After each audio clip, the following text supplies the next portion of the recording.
Panchayat times में आपका एक बार फिर से स्वागत है। मैं हूं सुभाष पोद्दार और आप देख रहे हैं चुनावी पंचायत। टीवी डिबेट में लगातार संबित पात्रा से भिड़ने वाली और कांग्रेस का जाना माना चेहरा प्रियंका चतुर्वेदी ने पार्टी से इस्तीफा दे दिया है। जी हाँ, national spokes person of Indian national Congress उसने इस्तीफा दे दिया है और शिवसेना को ज्वाइन कर लिया है। अब देखते हैं कि इस पर राजनीति क्या हो रही है। कांग्रेस की प्रवक्ता रही प्रियंका चतुर्वेदी शिवसेना में शामिल हो गई हैं। उन्होंने शिवसेना प्रमुख उद्धव ठाकरे की मौजूदगी में पार्टी ज्वाइन कर ली है।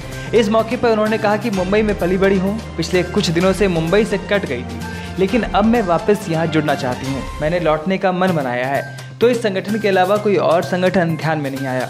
प्रियंका चतुर्वेदी ने कहा कि मुझे दुख इस बात का है कि आरोपियों को दोबारा कांग्रेस में शामिल किया गया। मैंने कांग्रेस को 10 साल दिए, मैंने सब सोच समझकर ही शिवसेना को जुड़ने का मन बनाया है।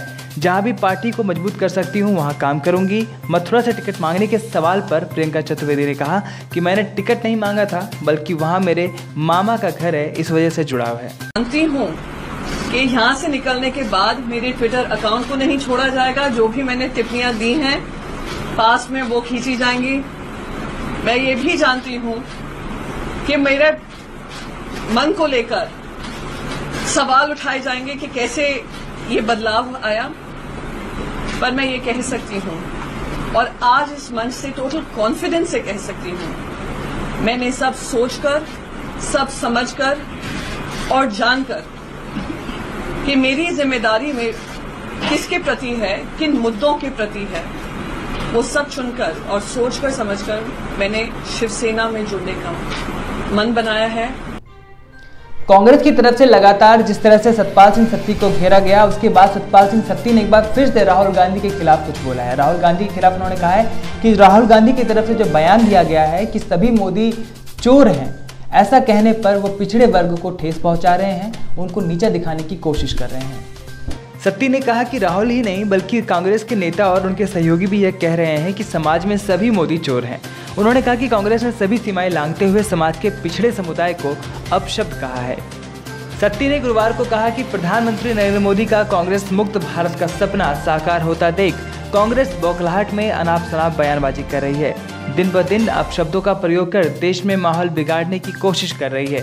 उन्होंने कहा कि कांग्रेस के पास कोई मुद्दा नहीं है, इसलिए उनकी भाषा का स्तर भी गिरता जा रहा है। सत्ती ने कहा कि प्रधानमंत्री नरेंद्र मोदी के नेतृत्व में एनडीए सरकार पर गत 5 वर्षों में भ्रष्टाचार का एक भी आरोप नहीं लगा है, जबकि कांग्रेस सरकार आजादी के बाद से पिछले 60 वर्षों से भ्रष्टाचार में लिप्त रही है। विपक्षी गठबंधन पर कटाक्ष करते हुए जयराम ठाकुर ने कहा है कि वहां पर सभी छोटे दलों में से नेता कह रहे हैं कि हम दूल्हा बनेंगे तो हम दूल्हा बनेंगे, तो ऐसे में राहुल गांधी को किस तरह से प्रधानमंत्री बनाया जाएगा, इस पर उन्होंने तंज कसा है। मुख्यमंत्री जयराम ठाकुर ने विपक्षी गठबंधन को चुनावी शादी में ऐसी बारात बताया है जिसमें दूल्हा बनने के लिए छोटी छोटी पार्टियों में घमासान मचा है। दूसरी तरफ भाजपा के नेतृत्व में राष्ट्रीय जनतांत्रिक गठबंधन यानी एनडीए नरेंद्र मोदी को दोबारा प्रधानमंत्री बनाएगा। जयराम ठाकुर ने कहा कि पिछले लोकसभा की 44 से भी कम सीटें पाकर कांग्रेस राहुल गांधी को प्रधानमंत्री कैसे बनाएगी, इसलिए हिमाचल प्रदेश की समझदार जनता नरेंद्र मोदी के खाते में राज्य की 4 सीटें डाल रही है। पूर्व मुख्यमंत्री वीरभद्र सिंह ने कहा है कि हमीरपुर लोकसभा संसदीय क्षेत्र से रामलाल ठाकुर को जिताने के लिए कांग्रेस एकजुट है और हम पूरी मेहनत करेंगे कि ये सीट हम जरूर जीतें।